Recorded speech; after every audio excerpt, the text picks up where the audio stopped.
Hai guys, ketemu lagi dengan aku di channel Lady Din. Semoga kalian semua dalam keadaannya sehat dan bahagia. Adanya topeng dalam suatu hubungan bisa menjadi borok yang akhirnya merusak hubungan itu sendiri. Seperti yang terjadi pada korban di video ini. Apa yang terjadi dan bagaimana kisah lengkapnya? Tanpa basa-basi lama-lama, kita langsung masuk ke ceritanya ya. Sebelumnya, jangan lupa untuk subscribe dulu channel ini dan nyalakan lonceng notifikasinya supaya kalian tahu video terbaru dari aku.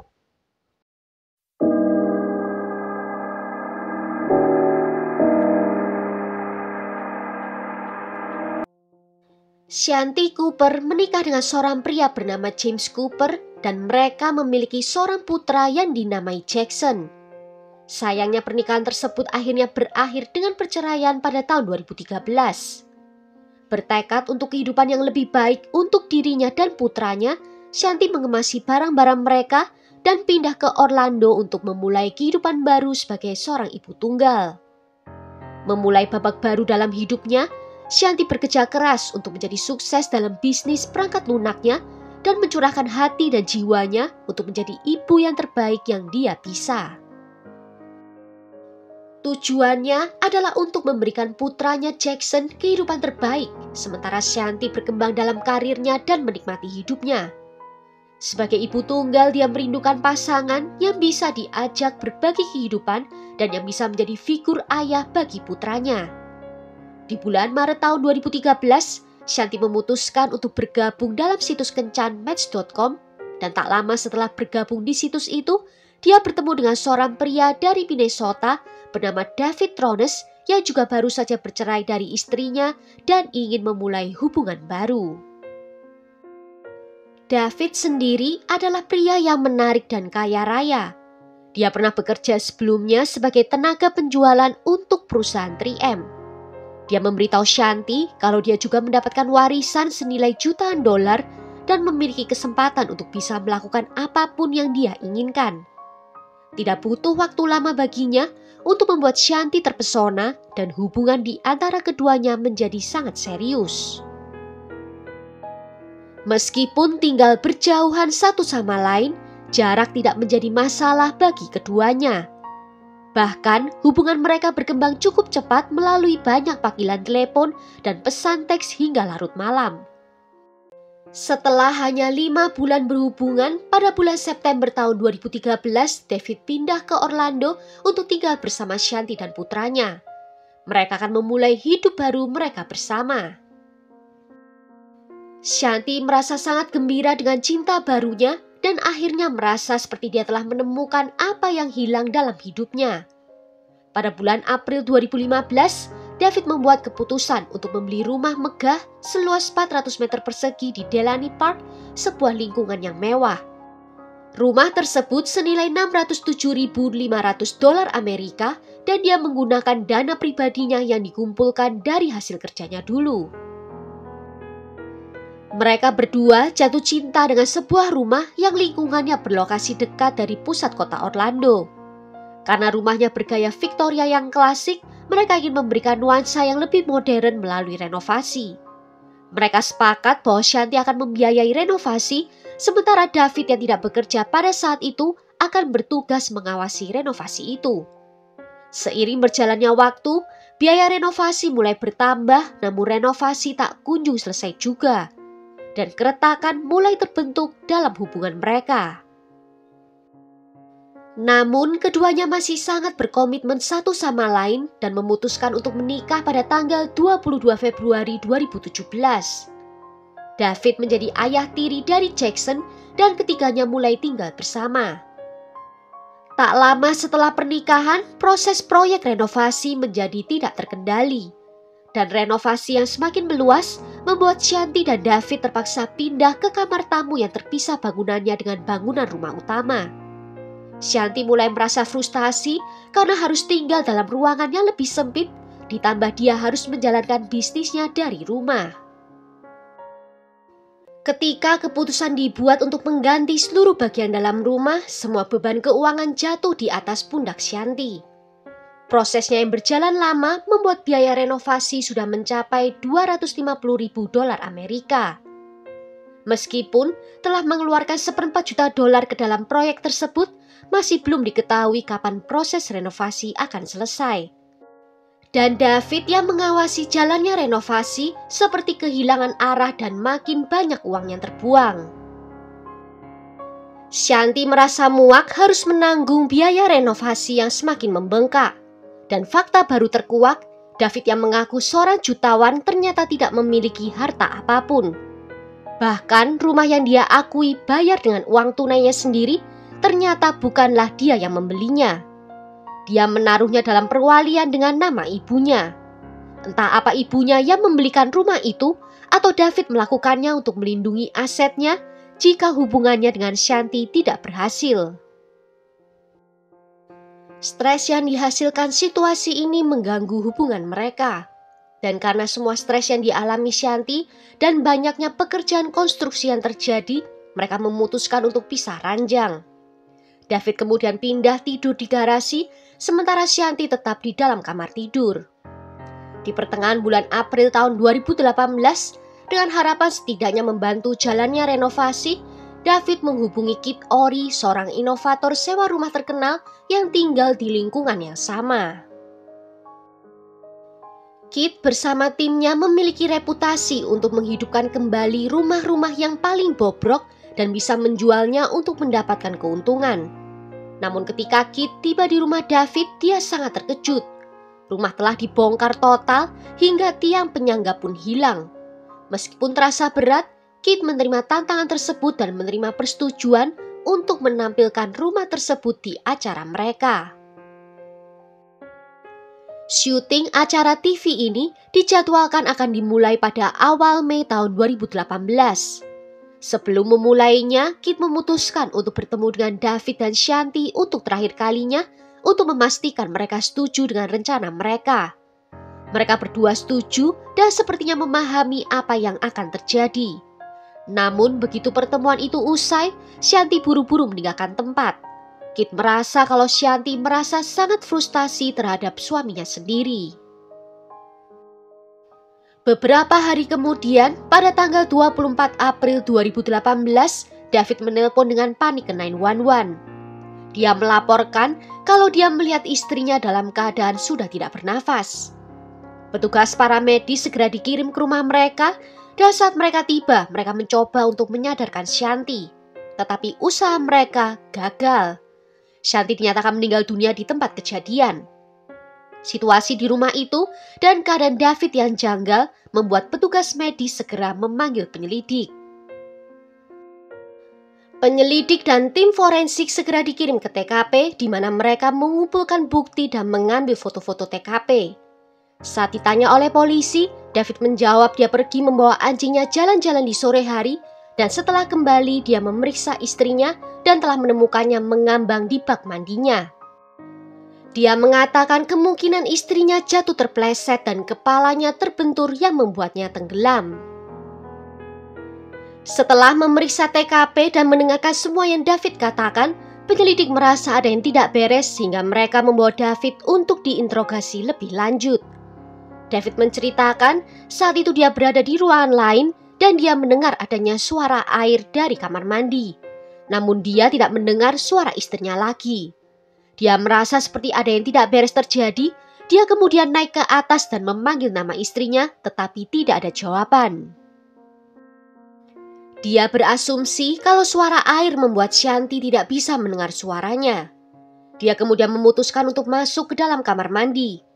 Keran air di bathtub masih menyala, namun saluran pembuangan dalam keadaan tidak tertutup, sehingga air di dalamnya hanya separuh terisi. Dan dia melihat tubuh istrinya itu terendam dalam air bathtub dalam keadaan tertelungkup. David lalu mematikan air dan mengangkat tubuh istrinya keluar dari bathtub. Dia merasa kesulitan untuk mengangkatnya karena saat itu tubuh Shanti juga dalam keadaan tidak bergerak lagi. Menyadari dia tidak akan kuat untuk mengangkat, dia mencoba untuk menarik tubuh istrinya itu.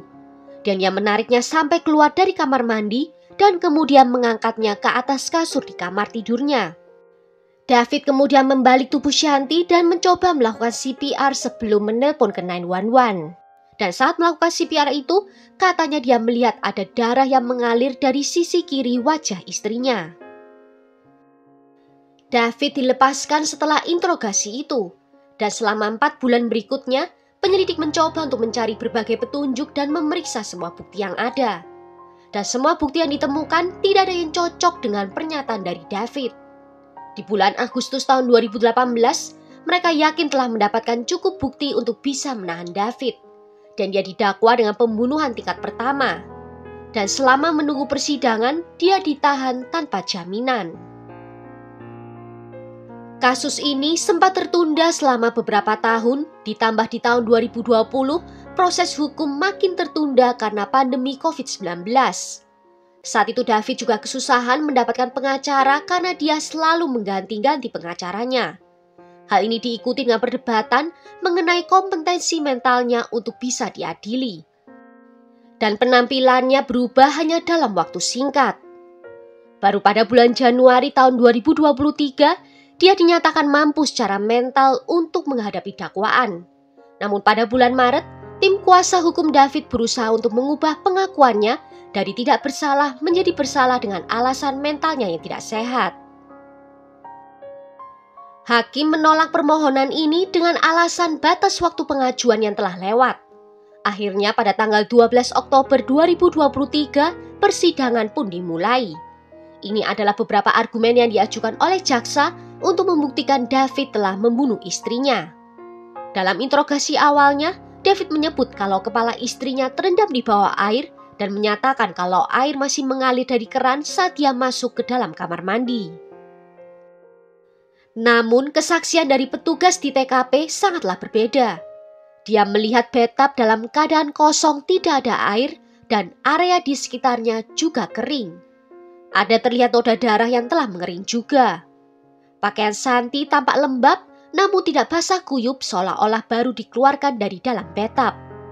Darah di kulitnya juga terlihat telah mengering. Luka-luka itu menunjukkan kalau Shanti telah diserang, bertentangan dengan pernyataan David bahwa istrinya itu terpleset lalu tenggelam.